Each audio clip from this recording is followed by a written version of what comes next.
हाँ जी, नमस्कार। कैसे हैं सब?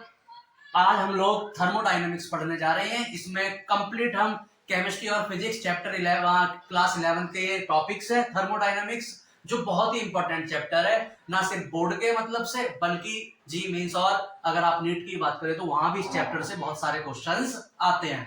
ये चैप्टर थोड़ा अलग है। अभी तक हम 8 9 10th में मेटल नॉन मेटल पढ़ते रहते हैं, 11th में भी थोड़ा वो पढ़ लेते हैं, रिडॉक्स रिएक्शंस भी हम रिएक्शंस थोड़ी 7th 8th क्लास से थोड़ी थोड़ी पढ़ना शुरू कर देते हैं। लेकिन थर्मोडायनेमिक्स एक नया कंसेप्ट है जो बहुत ही इंटरेस्टिंग है और बहुत ही मजेदार है।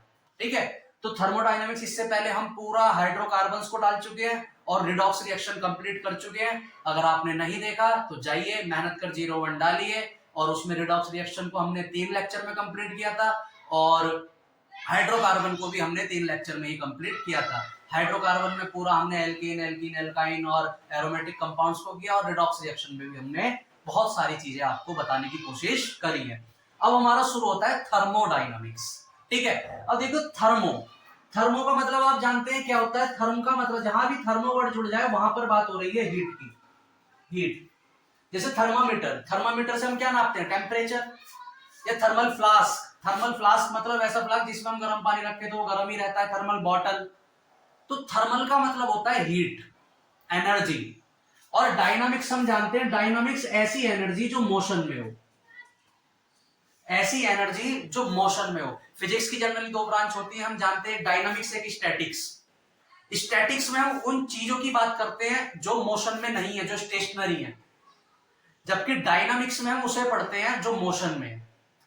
तो हीट का मोशन क्या कहलाता है? थर्मोडायनामिक्स। वही मोशन पढ़ना है हम, कि हीट का मोशन कैसे कैसे होता है, हीट की जो मूवमेंट होती है कैसे कैसे होती है, हीट जो ट्रांसफॉर्म होती है एक फॉर्म से दूसरे फॉर्म में वो कैसे कैसे होती है। ये पूरा हमें इस चैप्टर के बारे में, इस चैप्टर में हम इस सब के बारे में पढ़ेंगे। आज का लेक्चर हमारा बेसिक लेक्चर होगा, जिसमें हम थर्मोडायनेमिक्स के इंट्रोडक्शन को कवर करेंगे और उसके बाद हम इसके वेरिएबल्स को पढ़ना शुरू करेंगे। देखो हमारे इसको पढ़ने का पैटर्न क्या होगा, आप ये भी समझ लो।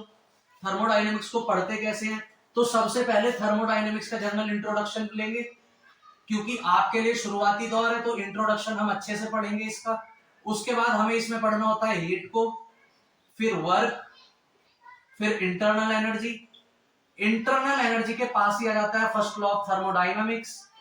फिर उसके बाद इंटरनल एनर्जी के बाद पढ़ते हैं इंथैल्पी, इंथैल्पी के बाद पढ़ते हैं एंट्रोपी, और एंट्रोपी के बाद पढ़ते हैं गिब्स फ्री एनर्जी। ये हमें मेजरली तरीके से इसमें कवर करने होते हैं, गिब्स फ्री एनर्जी। और एंट्रोपी और गिब्स फ्री एनर्जी को पढ़ते हुए हम जीरोथ लॉ पढ़ते हैं, सेकंड लॉ ऑफ थर्मोडायनामिक्स पढ़ते हैं, वो सब यहाँ पे आता है। ये सारी चीजें हैं कंप्लीट थर्मोडायनामिक्स चैप्टर में। हीट को डिटेल में पढ़ना है, वर्क को डिटेल में पढ़ना है, इंटरनल एनर्जी क्या होती है। मैं जानता हूं ये आपके लिए सारे नए टर्म है, internal energy, enthalpy, entropy, Gibbs free energy. देखो हीट और वर्क तो आपने सुना है, ठीक है, लेकिन बाकी सारे टर्मिनोलॉजी आपके लिए बिल्कुल न्यू है। लेकिन टेंशन ना लें, बहुत ही हलवा चीजें हैं। ठीक है, आराम से सारे क्वेश्चंस बनेंगे। पहले कंसेप्ट क्लियर करेंगे, फिर इन पे क्वेश्चन करेंगे। ठीक है, आज अपने को पढ़ना है सिर्फ थर्मोडायनेमिक्स का इंट्रोडक्शन। इसमें टाइप्स ऑफ थर्मोडायनेमिक सिस्टम कैसे होते हैं, टाइप्स ऑफ प्रोसेस कैसे होते हैं, इंसेंटिव प्रॉपर्टीज क्या होती है, इंटेंसिव प्रॉपर्टीज क्या होती है, वो सब अपने को आज समझना है। ठीक है, तो हमारा पढ़ने का पैटर्न होगा ये, इन सब हेडिंग्स को हमें पढ़ना है। तो सबसे पहले हम इंट्रोडक्शन शुरू करते हैं। अब देखिए थर्मोडायनामिक्स, इतना तो हमें समझ आ गया कि थर्मोडायनामिक्स में हमें पढ़ना क्या है, हीट की थर्मोडायनामिक्स। ठीक है, हीट का मोशन कैसे कैसे होता है, थर्मो मतलब हीट, डायनामिक्स मतलब मूवमेंट या मोशन। ठीक है, इस पूरी स्टडी को हम क्या बोलते हैं, थर्मोडायनामिक्स। ठीक है, इसमें सबसे पहले हमें 3 चीजों को समझना पड़ेगा। क्या होता है सिस्टम, क्या होता है सराउंडिंग, और क्या होता है यूनिवर्स। ठीक है, आपको इन तीनों चीजों को समझना पड़ेगा। आशा करता हूं कि आप सब खुले दिमाग के पढ़े लिखे बच्चे होंगे 11वीं क्लास में, तो यहाँ पे आप सिस्टम सिस्टम नहीं करेंगे जैसे दुनिया करने में लगी हुई है। ठीक है, अपने को पढ़ाई में ध्यान देना। देखिए सिस्टम और सराउंडिंग समझिए। मैं अभी इस रूम के अंदर रिकॉर्डिंग कर रहा हूं, ठीक है, चारों तरफ इसके दीवार है, तो मैं एक सिस्टम, एक मिनट, तो देखिए मैं क्या समझा रहा था कि जैसे मान के चलिए मैं इस रूम के अंदर अभी रिकॉर्डिंग कर रहा हूँ, ठीक है। अब यहाँ पर ये बोर्ड है, व्हाइट बोर्ड है, बेड है, अलमारी है, ये सब इस दीवार के अंदर एक सिस्टम है पूरा। जैसे मान के चलो क्लासरूम के अंदर कोई टीचर बच्चों को पढ़ा रहा है, तो क्लासरूम के अंदर क्या क्या होगा, एक व्हाइट बोर्ड होगा, बहुत सारे बच्चे होंगे, डेस्क होगा, पंखा होगा, ट्यूबलाइट होंगे, वो आपस में एक सिस्टम बना रखा है उन्होंने। तो बहुत सारी चीजें और बाउंड्री से कवर है। अब क्लासरूम में तो सीधी सी बात है, चारों साइड उसमें क्या होंगी, दीवार होंगी, तो बाउंड्री है वो, और बाउंड्री के अंदर एक सिस्टम स्टैब्लिश हो रखा है, किस किस के बीच में, टीचर और बच्चों के बीच में। ऐसा कोई भी सिस्टम हो सकता है। हम थर्मोडायनेमिक्स में हीट की बात कर रहे हैं, तो मान के चलिए आपने वेसल लिया, एक बर्तन लिया, बर्तन के अंदर आपने पानी भर दिया, तो बर्तन के अंदर एक सिस्टम है, क्योंकि जो उसमें पानी आपने भरा है, पानी में बहुत सारे मॉलिक्यूल्स हैं, और वो मॉलिक्यूल्स आपस में मिलकर क्या बना दे रहे हैं, सिस्टम, ठीक है। और उस सिस्टम के बाहर की जितनी भी चीज है वो है सराउंडिंग। वो सारी की सारी चीज क्या है, सराउंडिंग। जैसे मान के चलो इस रूम के अंदर अभी मैं वीडियो बना रहा हूं, तो रूम हो गया, पूरे रूम के अंदर जितनी भी चीजें हैं, जितनी भी एसेसरी हैं, सब अभी सिस्टम के अंदर इंक्लूड है। और इस दीवार के बाहर जितनी भी चीजें हैं, इस रूम के बाहर जितनी भी चीजें हैं, वो सब सराउंडिंग है। इसके बाहर बाकी के रूम्स हो गए, या पार्क हो गया, या यहां से मेरा इलाका हो गया, उसके बाद मेरा राज्य है, वो देश, वो सब मेरे लिए क्या है, सराउंडिंग। तो सिस्टम और सराउंडिंग, सिस्टम तो अनगिनत हजारों करोड़ों लाखों बना सकते हो तुम। किसी भी चीज के बीच में सिस्टम को स्टैब्लिश किया जा सकता है। जैसे मान के चलिए एक ये वेसल है कोई, और इसके अंदर मैंने कोई केमिकल डाल दिया, तो केमिकल्स इस सिस्टम के अंदर हो गए, ये आपस में मिलकर क्या बना रहे हैं, सिस्टम। और इसके बाहर ये जितनी भी चीज है, बाहर यहाँ कुछ भी हो, रूम हो, पंखा हो, कुछ भी हो, पार्क हो, ये सब क्या है, सराउंडिंग। बाहर की चीजें क्या है, सराउंडिंग, और अंदर की चीज क्या है, ये सिस्टम, ठीक है। अब देखो सिस्टम और सराउंडिंग एक बाउंड्री से अलग हो रहे हैं या नहीं, ये बताओ, हो रहे हैं ना।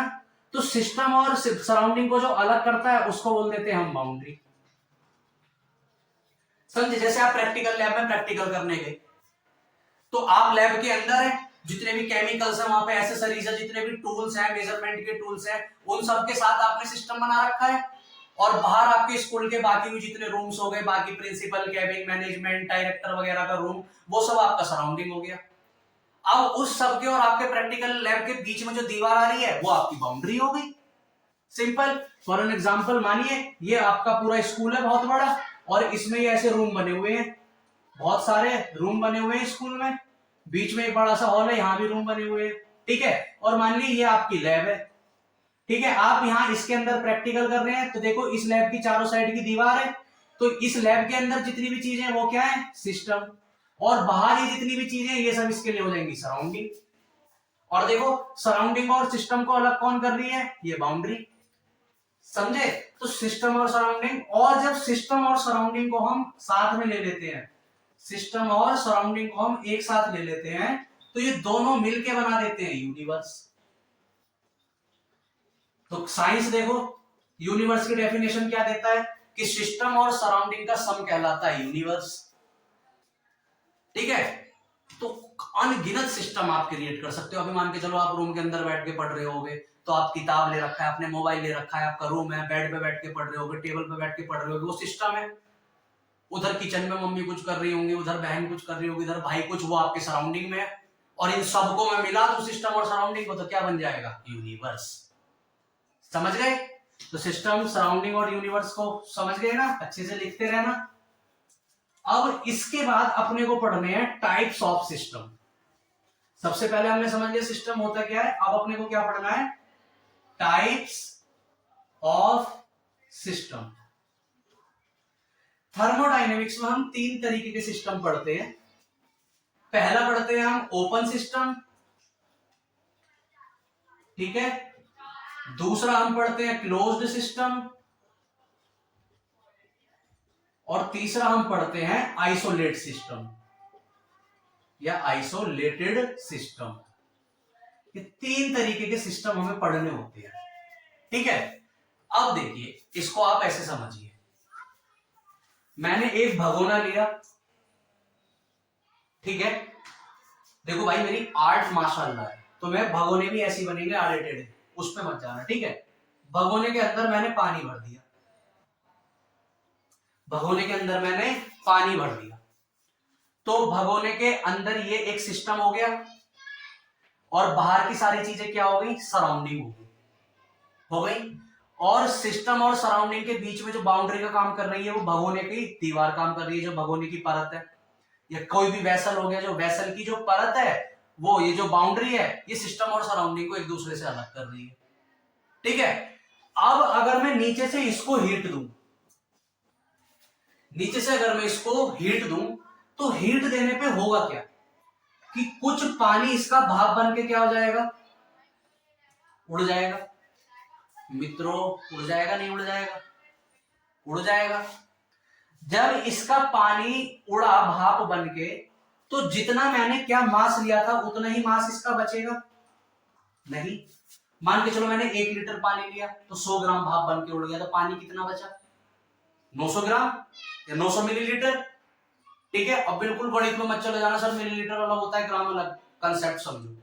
मैंने इसमें 1 लीटर पानी लिया, नीचे से मैंने हीट सप्लाई करी, जब मैंने हीट सप्लाई करी तो उबलने के बाद कुछ पानी भाप बन के उड़ जाएगा, तो मास चेंज हो जाएगा या नहीं हो जाएगा, हो जाएगा। कुछ इवोपरेट हो जाएगा, कुछ भगोने में बचेगा, तो मास चेंज हो गया, हो गया नहीं हो गया।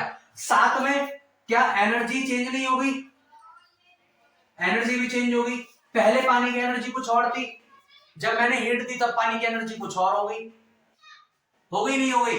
तो ऐसा सिस्टम जहां पे मास और एनर्जी दोनों चेंज हो जाए, मास और एनर्जी दोनों चेंज हो जाए, ऐसे सिस्टम को बोलता हूं मैं ओपन सिस्टम। ठीक है, जैसे मान के चलो एक बहुत उबलता हुआ पानी मैंने एक लिम्का की बोतल में डाल दिया और ढक्कन खुला छोड़ दिया, तो क्योंकि गरम गरम पानी है तो भाप बन के जो होल होगा बोतल का, वहां से गर्म पानी भाप बन के उड़ेगा, इसका मतलब मास कुछ ना कुछ चेंज हो रहा है। ठीक है, मास चेंज हो रहा है। जब अभी ध्यान रखना, मैंने ढक्कन खोल दिया है बॉटल का, तो जब मैंने बॉटल का ढक्कन खोल दिया है तो गरम गरम पानी अगर मैं बॉटल में डालूंगा तो भाप बन के पानी उड़ेगा, तो वो जो भाप बन के उड़ रहा है वो क्या है, वो है तो पानी। तो मास पानी का कम हो रहा है, साथ में मैंने डाला क्या था, गर्म पानी। थोड़ी देर बाद पानी क्या हो जाएगा, ठंडा। पानी गर्म से ठंडा कब हुआ, जब एनर्जी का ट्रांसफर हुआ। अगर गर्म पानी अपनी एनर्जी को लूज नहीं करता तो वो ठंडा ही नहीं होता।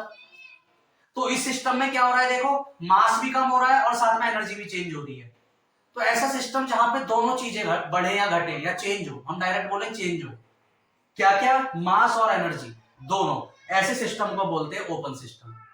लेकिन अब एक कंडीशन आप लो, मैंने गर्म पानी भर दिया एक बॉटल में, ठीक है, और गर्म पानी भरने के बाद मैंने ढक्कन लगा दिया, ढक्कन लगा दिया। अब जब वो पानी ठंडा होगा तो क्या उसका मास कम होगा, नहीं होगा, मास कम नहीं होगा। लेकिन थोड़ी देर बाद आप पानी देखेंगे, बोतल जो पानी जो होगा वो थोड़ी देर बाद ठंडा हो जाएगा। क्यों, सराउंडिंग से उसकी एनर्जी, अब मान के चलिए ये बॉटल है, ठीक है, इसमें मैंने गर्म पानी भर दिया, बुरी तरह गर्म पानी इसमें भर दिया। अब गर्म पानी सराउंडिंग के साथ क्या करेगा, अपनी एनर्जी को लूज कर देगा और लूज करके अंदर के पानी को ठंडा कर देगा, क्योंकि हमने पढ़ा है कंजर्वेशन ऑफ एनर्जी, हमेशा एनर्जी हायर एनर्जी से लोअर एनर्जी की तरफ बढ़ेगी। अब बोतल के अंदर गर्म पानी है तो पानी की यहाँ की एनर्जी ज्यादा है, सिस्टम की एनर्जी ज्यादा है और सराउंडिंग की एनर्जी कम है, ये मान के चलो इसका सराउंडिंग है। ठीक है, बोतल है सिस्टम और ये है पूरा सराउंडिंग, सराउंडिंग की एनर्जी कम है, तो एनर्जी का ट्रांसफर कहां हो जाएगा, हाई से लो की तरफ, पानी ठंडा हो जाएगा। गर्म से पानी कैसा हो गया, ठंडा। लेकिन क्या यहाँ पे पानी का मास कम हुआ अगर मैंने ढक्कन बंद कर दिया, नहीं। कभी कर लो, ये तो सीधा एग्जांपल है घर का, कभी देखा होगा ना घर पे नॉर्मली गर्म पानी भर के बोतल में सिकाई करते हैं पेट वेट की। अरे आजकल ही तो वो बिजली से चार्ज करने वाली थैली चलने लगी, वो नाम ध्यान ना आ रहा, पता नहीं उन्हें क्या कहते हैं, कोई बात नहीं, हॉट जेल बैग। हमारे एक मित्र हैं वो इस चीज का काम करते थे, हॉट जेल बैग का। तो वो तो बड़े लोग हैं, बड़े क्या, वो तो अब कौन हॉट जेल बैग से सेक रहा है, गर्म पानी फ्राई में गर्म करो, लिम्का की बोतल में पलटो और पेट के अंदर रख लो, उसमें जो मजा है वो थैली में कैसे मजा आ जाएगा। ठीक है, तो जितना पानी आप गर्म करते हैं और बोतल में ढकने के बाद जब ढक्कन लगा देते हैं तो पानी इवेपोरेट नहीं होता, लेकिन वो गर्म से ठंडा हो जाता है। इसका मतलब उसका मास तो चेंज नहीं हुआ लेकिन एनर्जी चेंज हो गई। तो ऐसा सिस्टम जिसमें मास चेंज नहीं हो, मास चेंज नहीं होता, लेकिन एनर्जी चेंज हो जाती है, एनर्जी चेंज हो जाती है। ऐसे सिस्टम को हम क्या बोलते हैं? Close system. समझे? अब आइसोलेटेड सिस्टम में ना तो होगा मास चेंज, ना ही होगी एनर्जी चेंज। अब देखो, बिल्कुल तुम इसे दिल पे मत ले जाना कि सर जी एनर्जी तो चेंज हो जाती है। हो जाती है, ठीक है, कभी भी तुम 100% एनर्जी को स्टोर करके नहीं रख सकते। अभी तुम थर्मोडायनेमिक्स का आगे लॉ पढ़ोगे, there is no any process which have 100% of efficiency. Thermodynamics का सेकंड लॉ बोलता ही है, बताते ही वो हमें ये। अब मैं एक मिल्टन की बोतल लूं, महंगी वाली 3-4 हजार वाली, बढ़िया, जिसमें बाहर मंडेला आर्ट वगैरह से अच्छी सी एक आर्ट बनी हो, मिल्टन की बोतल हो बढ़िया वाली, और मैं उसमें गर्म पानी या गर्म चाय को रख दूं। मान के चलो मुझे यहां से हरिद्वार जाना है ठंड में, तो घर से चाय लेके जाऊंगा। अब उस मिल्टन की बोतल में मैं चाय भरवा के लेके चला जाऊंगा, क्या वो चाय ठंडी होगी? नहीं होगी। क्यों ठंडी नहीं हो रही? क्योंकि उसका जो सिस्टम और सराउंडिंग है उसके बीच में हीट का ट्रांसफर ही नहीं हो रहा। क्योंकि अगर हीट का ट्रांसफर होता तो चाय की हीट सराउंडिंग में चली जाती और चाय ठंडी हो जाती। लेकिन चाय गरम की गरम है, इसका मतलब इसमें एनर्जी का एक्सचेंज नहीं हो रहा। साथ में ऐसा तो है नहीं मैं यहां से 2 गिलास चाय पैक करवा के यार जब हरिद्वार खोली तो बोतल में 1 गिलास ही मिलेगी, नहीं। जितनी चाय मैं पैक करवा के जाऊंगा हरिद्वार में खोलूंगा तो उतनी चाय मेरे को मिलेगी। तो देखो यहाँ पर और गरम की गरम मिलेगी, गरम मिली, इसका मतलब एनर्जी उतनी की उतनी है, और क्योंकि अमाउंट सेम मिला तो मास उतने का उतना। तो ऐसा सिस्टम जहां पे मास भी ना घटे किसी चीज सिस्टम का और एनर्जी भी ना घटे, ऐसे सिस्टम को हम क्या बोल देते हैं? Isolated system.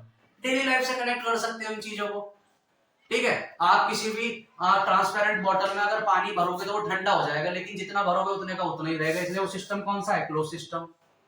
भगोने में खोल के अगर पानी को उबालोगे तो पानी थोड़ा कम हो जाएगा, वो सिस्टम कैसा है? Open system.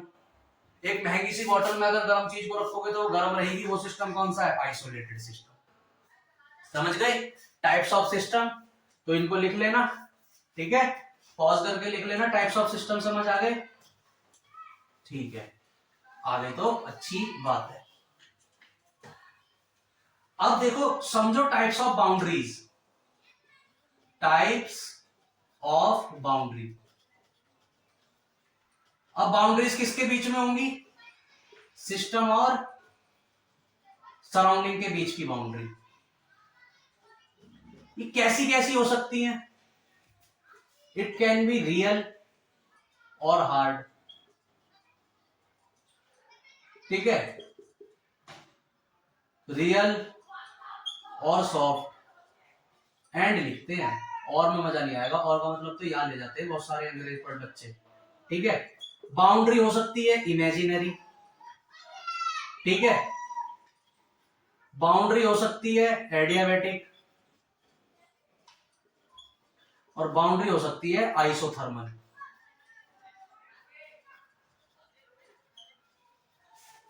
ठीक है, इन बाउंड्रीज को समझो। देखो बाउंड्रीज का मतलब समझ गए, ऐसी बाउंड्री जो सिस्टम और सराउंडिंग को अलग कर रही है। जैसे मैंने एक वेसल लिया, इसमें पानी भर दिया, तो ये अंदर सारा क्या है? सिस्टम, और इसके बाहर जितनी भी चीजें ये क्या है? सराउंडिंग, ठीक है।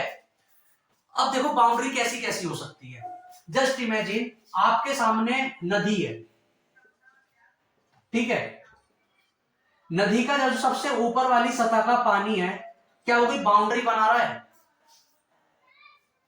नहीं बना रहा। आप ऐसे समझो ना, आपने एक बर्तन में पानी भरा, पानी यहां तक भर दिया, ये पूरा भर दिया, क्या आपको कोई एग्जैक्ट बाउंड्री दिखेगी ऊपर? नहीं दिखेगी। लेकिन एक इमेजिनरी आप मान लेंगे ना कि यहां पे बाउंड्री है। आपने किसी बर्तन में पानी भरा, तो क्या वो पानी ऊपर एक बाउंड्री बनाता है? नहीं बनाता, वो इमेजिनरी है। क्या वो रियल बाउंड्री है? नहीं है। क्या सच में कोई बाउंड्री? जैसे मैं इस कमरे के अंदर हूं, तो कमरे के अंदर ठोस दीवार है, तो ये रियल बाउंड्री है। लेकिन एक पानी जो लिक्विड चीज है वो बाउंड्री कैसे बना देगा? तो ऐसी बाउंड्री जो रियल में नहीं होती, हम इमेजिन करते हैं, तो ऐसी बाउंड्रीज को हम क्या बोलते हैं? Imaginary boundaries. ये बहुत काम आएंगी। जैसे गैस है, किसी बर्तन में गैस भरी हुई है, गैस कैसे बाउंड्री बनाएगी? रियल तो नहीं होगी, लेकिन हम इमेजिन कर लेंगे कि यहाँ पे एक बाउंड्री है। अब बाउंड्री रियल हो सकती है, रियल जैसे मान के चलो आपका कमरा है, आप उसके अंदर पढ़ रहे हैं बैठ के, तो उसकी जो दीवार है वो रियल है, सच में ही है, झूठ में दीवार थोड़ी नहीं है, दीवार तो सच में है। और दीवार हार्ड है, हार्ड है ना, देखो मार के देखो, आवाज कर रही है, हार्ड है। तो ये बाउंड्री कैसी है, रियल एंड हार्ड। अब बाउंड्री रियल एंड सॉफ्ट भी हो सकती है। जैसे आप बाजार गए, आपने बाजार में भैया से बोला भैया 2 किलो आलू कर दे, 5 का धनिया कर दे, 10 ग्राम मिर्ची कर दे, 20 का अदरक कर दे और एक बड़ी सी पन्नी में कर दे। अब उसने एक पन्नी में क्या कर दिया, उन सारी चीजों को भर दिया। अब पन्नी के अंदर वो सारी चीजें आपस में क्या बना रही है, एक सिस्टम। और जो पन्नी आपने टांग रखी है वो काम कर रही है उसकी बाउंड्री का, और बाहर की जितनी भी चीजें हैं वो सब उसके लिए सराउंडिंग। यहाँ पे बाउंड्री कैसी है, रियल है लेकिन सॉफ्ट है ना। यहाँ पे बाउंड्री रियल है लेकिन सॉफ्ट है। अरे जैसे मान के चलिए मम्मी मार्केट जाती है ना, थैला लेके जाती है, थैले के अंदर क्या है, जब मम्मी शुरू में मार्केट जब जाती है तो थैले की तय बना के बिल्कुल मोड़ तोड़ के लेके जाती है। किसी चीज को तुम मोड़ तोड़ कब पाओगे, जब वो सॉफ्ट हो गया, हार्ड सॉफ्ट होगा तभी तो उसको जैसे मर्जी तय बना दोगे।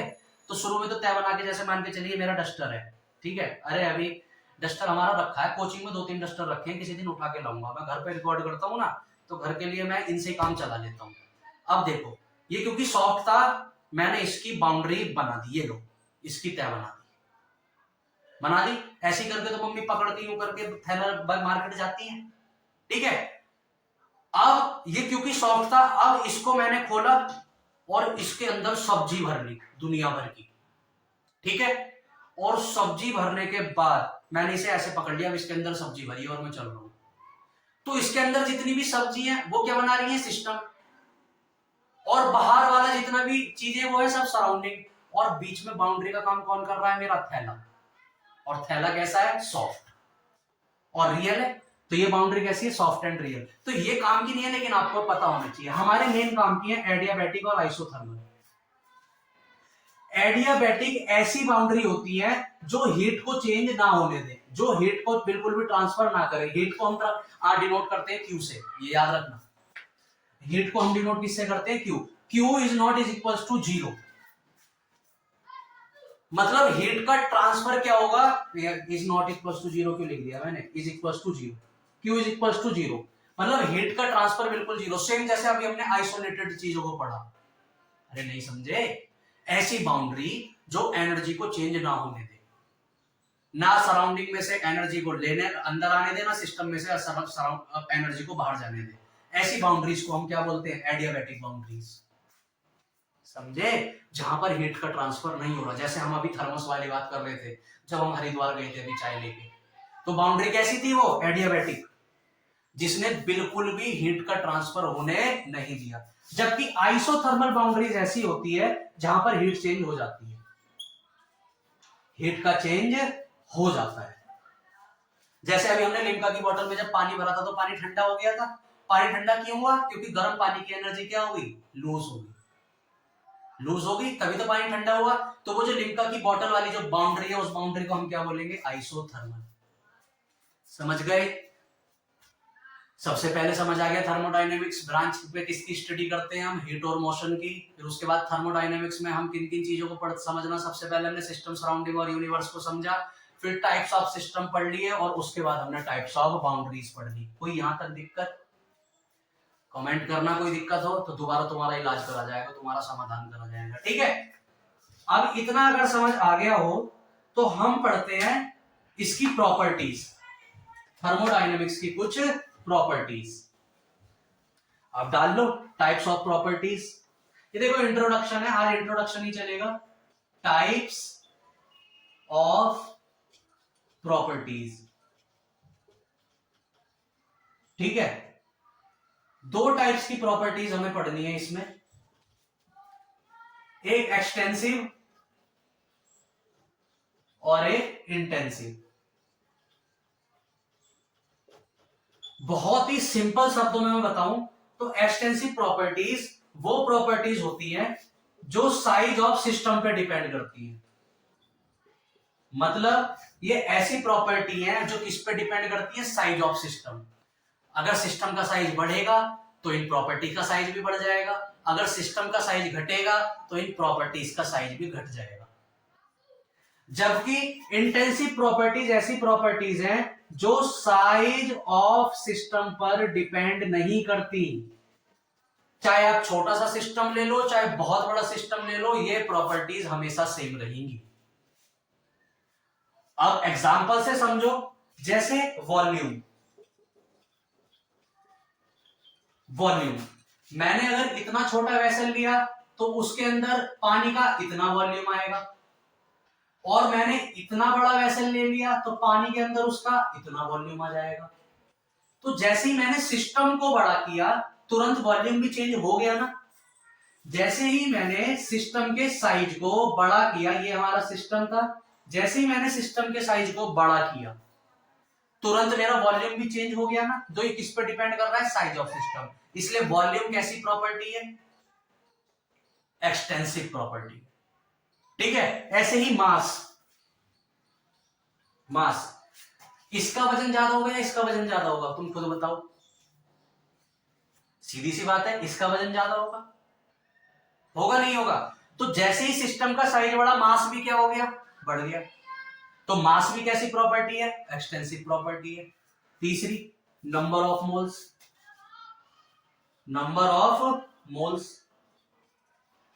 इसमें मान के चलो मैंने गैस फिल करी थी, इसमें भी गैस फिल करी। इसमें क्योंकि कम गैस है तो इसके नंबर ऑफ मोल्स कम होंगे, क्योंकि इसमें ज्यादा गैस है तो इसमें नंबर ऑफ मोल्स ज्यादा होंगे नहीं होंगे? सीधी सी बात है, नंबर ऑफ मोल्स मॉलिक्यूल्स ज्यादा होंगे। तो नंबर ऑफ मोल्स किस पर डिपेंड कर रहे हैं? Size of system. जैसे सिस्टम का साइज बढ़ रहा है तो नंबर ऑफ मोल्स भी बढ़ रहे हैं, जैसे सिस्टम का साइज छोटा हो रहा है नंबर ऑफ मोल्स भी घट रहे हैं। तो अगेन नंबर ऑफ मोल्स कैसी प्रॉपर्टी है? एक्सटेंसिव। इसके साथ में जितने भी टाइप्स की एनर्जी होती है, देखो थर्मोडायनेमिक्स में अभी हम डील करने जा रहे हैं इंटरनल एनर्जी से, जो हम पढ़ेंगे एंथैल्पी से, एंट्रोपी से, और गिब्स फ्री एनर्जी। ये सारे टर्म हम थर्मोडायनेमिक्स में पढ़ेंगे। These are nothing but they are special types of energy of a molecule, of a system. जितनी भी टाइप्स की एनर्जी होती हैं वो हमेशा साइज ऑफ सिस्टम पे डिपेंड करती हैं। सीधी बात है, अगर छोटा सिस्टम कम एनर्जी, बड़ा सिस्टम ज्यादा एनर्जी। ऑटो किसी से भिड़ाओ कम चोट लगेगी क्योंकि छोटा सिस्टम है। ट्रक किसी से भिड़ा दो, ट्रक बड़ा है, सिस्टम बड़ा, सामने वाले को चोट ज्यादा लगेगी। तो ट्रक में ज्यादा एनर्जी, ऑटो में कम एनर्जी। तो साइज पर डिपेंड कर रहा है ना। ऑटो का साइज छोटा तो एनर्जी कम, ट्रक का साइज ज्यादा तो ट्रक की एनर्जी ज्यादा। तो सारी एनर्जी किस पे डिपेंड करती है? साइज ऑफ सिस्टम पे। इसलिए सारी की सारी एनर्जी कैसी प्रॉपर्टीज है? Extensive properties. ठीक है। अब आ जाओ इंटेंसिव प्रॉपर्टीज पे। इंटेंसिव प्रॉपर्टीज मैंने बताया साइज ऑफ सिस्टम से, ये भाड़ में जाएंगे, साइज ऑफ सिस्टम से कोई लेना ही देना नहीं है, कितना ही बढ़ा दो। जैसे टेम्परेचर, मैं एक गिलास में पानी को उबालूं, चाहे मैं एक बड़े भगोने में पानी को उबालूं, चाहे मैं छोटे से भगोने में पानी को उबालूं, पानी उबलेगा 100 डिग्री सेल्सियस पे। कहीं से ही पानी ले आओ, चाहे तुम नाली का पानी ले आओ, गटर का पानी ले आओ, चाहे रेन वाटर ले आओ, चाहे टैप वाटर ले आओ, चाहे समुद्र नदियों का पानी ले आओ, सबके सब पानी उबलेंगे 100 डिग्री सेल्सियस पे। तो टेम्परेचर के साइज ऑफ सिस्टम बढ़ाने या घटाने से मैं मान के चलो छोटे से भगोने में पानी उबालूं और एक बहुत बड़े बारात वाले भगोने में पानी उबालूं, दोनों का पानी उबलेगा 100 डिग्री टेम्परेचर पे, है ना। तो टेम्परेचर के साइज ऑफ सिस्टम पर डिपेंड कर रहा है? नहीं। ऐसा थोड़ी नहीं है कि अगर मैं साइज ऑफ सिस्टम बढ़ाया घटा रहा हूं तो टेम्परेचर बढ़िया घट जा रहा है, नहीं। टेम्परेचर सेम रहेगा, उसी टेम्परेचर पे बॉईल होगा, उससे कम या ज्यादा पे बॉईल होगा ही नहीं, है ना। तो टेम्परेचर ऐसी क्वांटिटी है जो साइज ऑफ सिस्टम पर डिपेंड नहीं कर रही, और ऐसी प्रॉपर्टी जो साइज ऑफ सिस्टम पर डिपेंड नहीं करती, ऐसी प्रॉपर्टीज को हम बोलते हैं इंटेंसिव। साथ में प्रेशर। अभी देखो हम सबके ऊपर प्रेशर लग रहा है, एटमॉस्फेरिक प्रेशर, एटमॉस्फेयर का प्रेशर जिसको हम एटीएम बोलते हैं।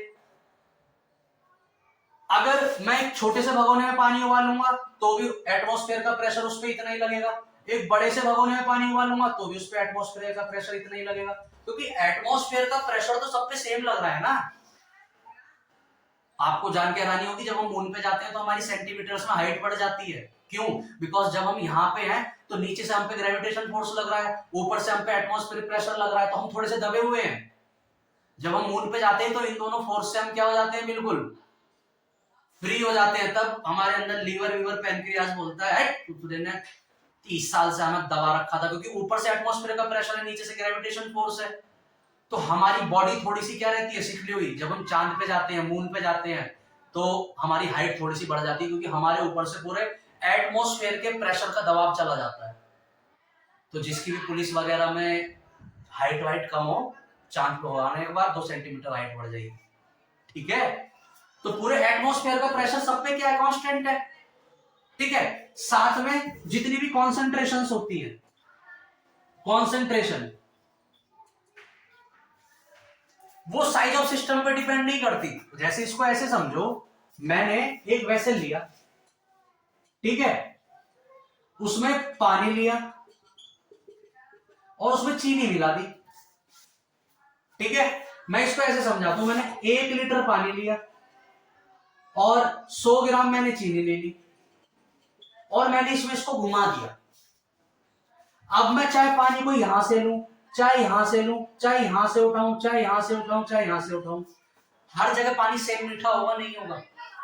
कॉन्सेंट्रेशन उसकी बिल्कुल सेम होगी या नहीं होगी? क्या कॉन्सेंट्रेशन चेंज हुई उसकी? इसको मैं इतने बड़े भगोने में लूं, ठीक है, इसी की रेशो में। इस बार मैंने पानी यहां 1 लीटर लिया था, यहां मैं 10 लीटर ले रहा हूं। यहां पे मैंने 100 ग्राम चीनी ली थी, तो जब यहां पे 10 लिया तो इसकी भी 10 से मल्टीप्लाई कर दो, तो यहां मैं 1 किलो चीनी ले रहा हूं। ठीक है? तो देखो ना, जो भले ही साइज ऑफ सिस्टम बढ़ गया, लेकिन पानी और चीनी का जो रेशियो यहां था वही रेशियो यहां है, तो कॉन्सेंट्रेशन इसकी भी सेम होगी और इसकी भी सेम होगी। होगी नहीं होगी? क्योंकि हमने सेम रेशियो में लिया है ना। अगर मैं 1 लीटर पे 100 ग्राम चीनी ले रहा हूं, तो मैंने 10 लीटर पे 1 किलो चीनी लिया, मतलब जो रेशियो यहां चल रहा है वही रेशियो यहां चल रहा है। तो जितनी कॉन्सेंट्रेशन यहां है उतनी कॉन्सेंट्रेशन यहां है। चाहे मैं पानी यहां से उठा लूं, चाहे यहां से, चाहे यहां से, चाहे यहां से, सब पानी की जो सॉल्यूशन की जो विशेषताएं होंगी, कैरेक्टरिस्टिक, वो बिल्कुल सेम होंगी। जबकि यहां पे सिस्टम का साइज बड़ा था, यहां पे सिस्टम साइज छोटा था। कॉन्सेंट्रेशन इंपैक्ट नहीं होती साइज ऑफ सिस्टम बढ़ाने या घटाने से। ठीक है? तो कॉन्सेंट्रेशन, और हम 11th क्लास में अच्छे से अगर आपने पढ़ा हो तो बहुत तरीके की कॉन्सेंट्रेशन हम पढ़ते हैं। कौन कौन सी? मोलैरिटी, अच्छे से पढ़ लिया होगा होपफुली आपने। मोलैरिटी, नॉर्मेलिटी, मोल फ्रैक्शन, ये सब क्या है? कॉन्सेंट्रेशन है।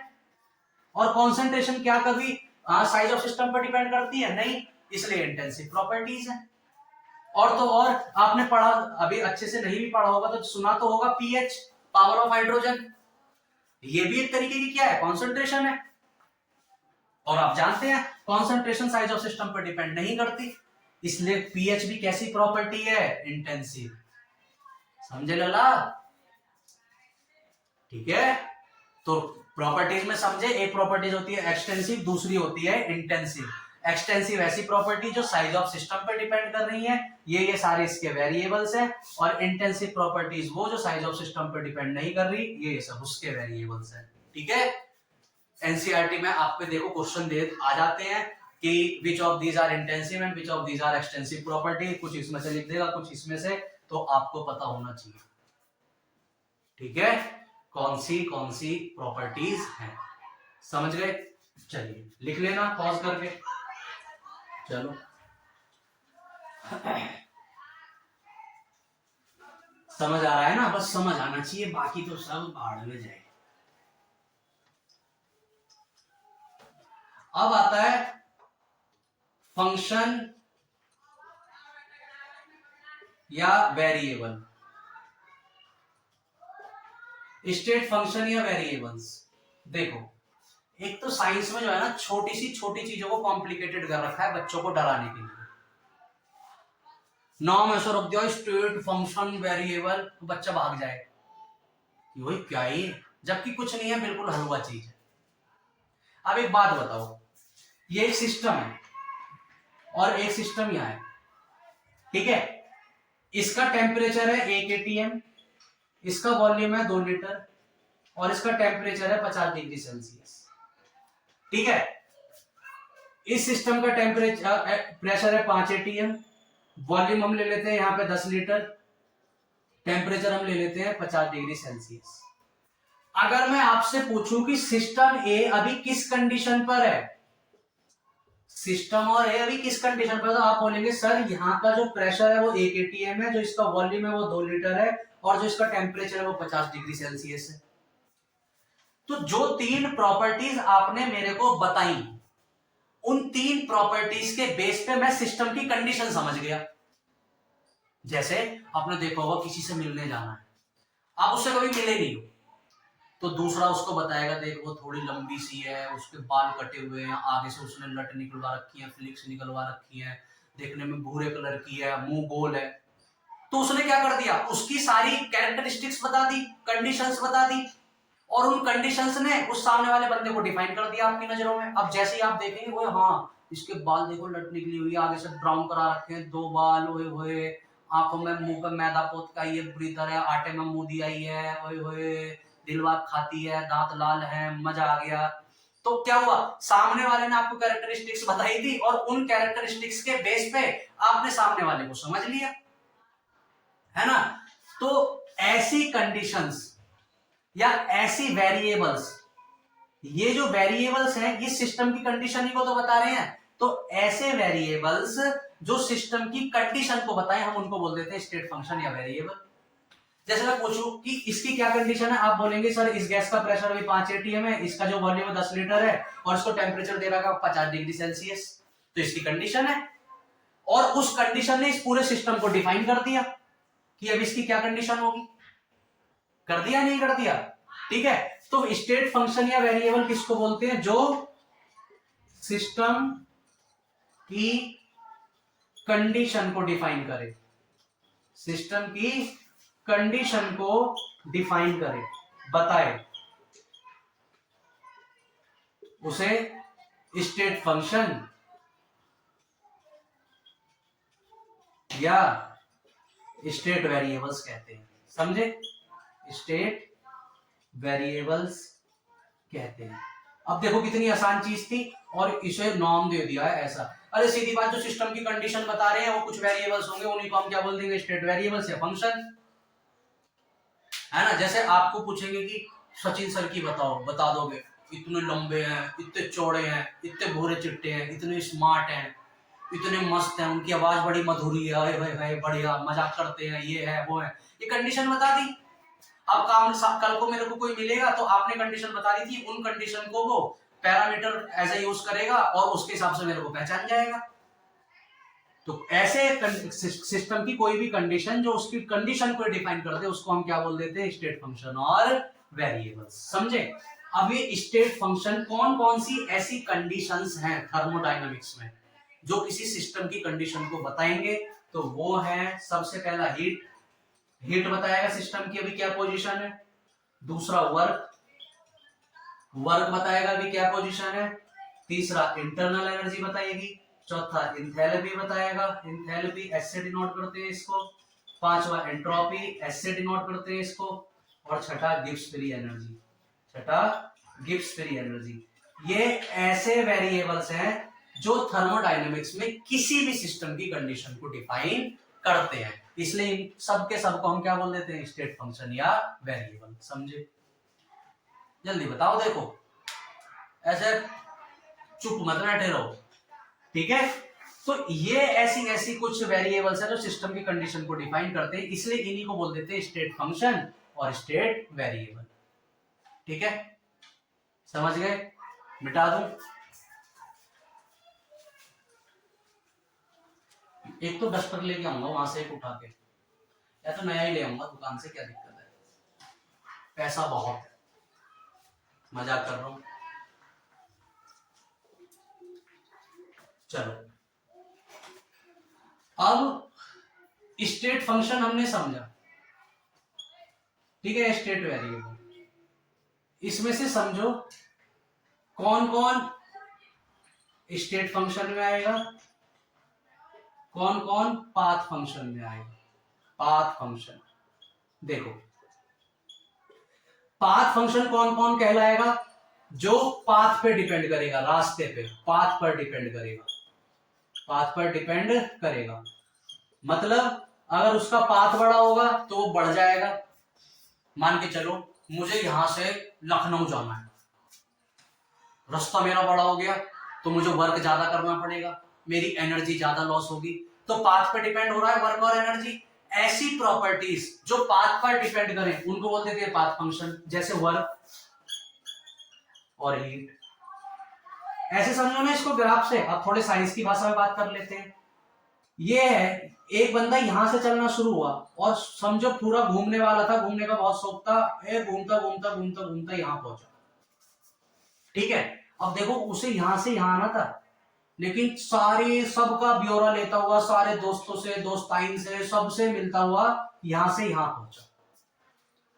लेकिन दूसरा था बिल्कुल सीधा साधा, जो बिल्कुल घोड़े की तरह वो आंखों को बांध लेना और बिल्कुल सीधा चलते हैं, बिल्कुल सीधे साधे। वो घूम के नहीं गया, वो बिल्कुल सीधा ऐसे चला गया। अब देखो दोनों का इनिशियल और फाइनल पॉइंट सेम है। इनिशियल और फाइनल पॉइंट दोनों का सेम है, दोनों चलना शुरू हुए थे यहां से और आके रुके यहां पे। लेकिन एक ने इतना बड़ा रास्ता ट्रेवल किया और एक सिर्फ इतने से चला गया। इनमें से वर्क कौन से ने ज्यादा किया? वर्क किसने ज्यादा किया? तो वर्क इस वाले ने ज्यादा किया ना, जो सब में घूम के आया है। करा नहीं करा? और कौन से ने कम वर्क किया? इस वाले ने, क्योंकि ये सिर्फ इतना सा चला। तो क्या वर्क ऐसी प्रॉपर्टी नहीं है जो पाथ पर डिपेंड कर रही है? पाथ के हिसाब से वो बढ़ रही है और घट रही है।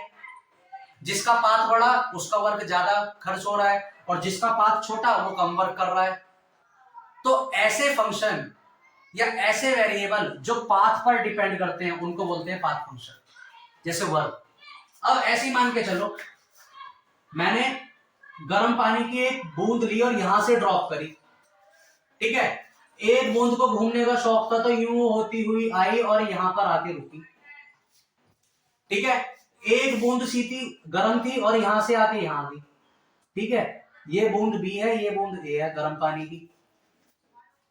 ठीक है, अब जब गर्म पानी मैंने यहां से छोड़ा तो ऐसे टहलता हुआ आया आया आया। अब इसने जितना ज्यादा रास्ता ट्रेवल किया उतनी ही इसने अपनी एनर्जी खर्च करी, हीट का लॉस करा। करा नहीं करा? इसने क्योंकि रास्ता ट्रेवल कम किया तो इसने अपनी हीट कम लॉस करी। तो हीट भी देखो कैसा वेरिएबल है, जो पाथ पे डिपेंड कर रहा है। अगर पाथ बढ़ जा रहा है तो हीट लॉस ज्यादा हो रहा है, पाथ घट रहा है तो हीट कम लॉस हो रहा है। तो ऐसे फंक्शन जो पाथ पे डिपेंड करे, पाथ बढ़ेगा तो उनकी वैल्यू बढ़ेगी घटेगी, और अगर पाथ कम होगा तो जो व्हाटएवर जो भी हो, रिलेशन जो भी हो, लेकिन पाथ के चेंज करने से उनमें चेंज आ जाएगा। ऐसे दो वेरिएबल्स होते हैं हमारे, कौन कौन से? वर्क और हीट। इसको दिमाग में डाल लेना कि हीट और वर्क ऐसे वेरिएबल हैं जो पाथ पर डिपेंड करते हैं। किस पर डिपेंड करते हैं? पाथ। ठीक है, पाथ के चेंज होने से इनकी वैल्यू चेंज हो जाएगी। बाकी जितने भी आपके बचते हैं, इंटरनल एनर्जी, एंट्रोपी, वॉल्यूम, मास, एंथैल्पी, गिब्स फ्री एनर्जी, ये पाथ पर डिपेंड नहीं करते। ये पाथ पर डिपेंड नहीं करते, इन्हें रास्ते से कोई फर्क नहीं पड़ता। इनको फर्क पड़ता है इनकी फाइनल पोजीशन से और इनकी इनिशियल पोजीशन से, कि इनकी फाइनल पोजीशन क्या रही है और इनिशियल पोजीशन क्या रही है। इनको सिर्फ उससे फर्क पड़ता है। अब देखो ऐसे समझो, एक गैस का मॉलिक्यूल था, यहां से यहां यूं आया। ठीक है, एक गैस का मॉलिक्यूल यूं आ गया। ठीक है, दोनों का इनिशियल पॉइंट था ये, दोनों का फाइनल पॉइंट था ये, था ना? ये है गैस ए, ये है गैस बी। दोनों का इनिशियल पॉइंट भी सेम, फाइनल पॉइंट भी सेम। तो जब इनिशियल और फाइनल पॉइंट सेम हो, और ऐसी प्रॉपर्टी जो सिर्फ और सिर्फ इनिशियल और फाइनल स्टेट पे डिपेंड करती हो, उन्हें पाथ से कोई फर्क ना पड़े, उन्हें सिर्फ स्टेट से फर्क पड़ता है कि उसका फाइनल पोजीशन क्या थी और इनिशियल पोजीशन क्या थी। ऐसी प्रॉपर्टीज जिनको सिर्फ और सिर्फ अपनी स्टेट से फर्क पड़ता है, उन सारे फंक्शंस को हम क्या बोल देते हैं, स्टेट फंक्शन। जैसे मान के चले, अगर मैं गैस ए की, गैस बी की आपसे पूछूं कि गैस बी की इंटरनल एनर्जी कितनी होगी, तो आप बोलोगे फाइनल माइनस इनिशियल, कि फाइनल में से इनिशियल माइनस कर दो, वो उसकी चेंज इन इंटरनल एनर्जी आएगी।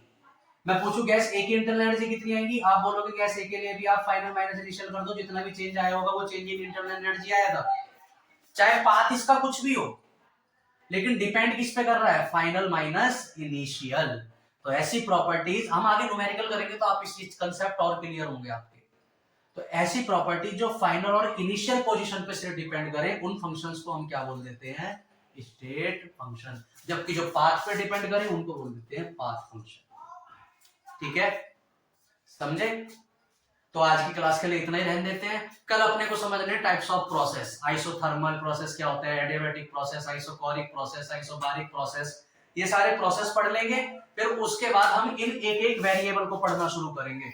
हीट के बारे में अच्छे से समझेंगे, वर्क के बारे में, हीट क्या है, specific heat capacity, molar specific heat capacity क्या होती है, फिर वर्क को पढ़ेंगे, फिर इंटरनल एनर्जी, फिर उसके बाद हम एक एक वेरिएबल को पढ़ना शुरू कर देंगे, इंटरनल एनर्जी, एंट्रोपी, और लास्ट हम एंड कर देंगे गिब्स फ्री एनर्जी पर, इसको खत्म कर देंगे। ठीक है, चलिए नोट कर लेना अच्छे से। चलिए, थैंक यू।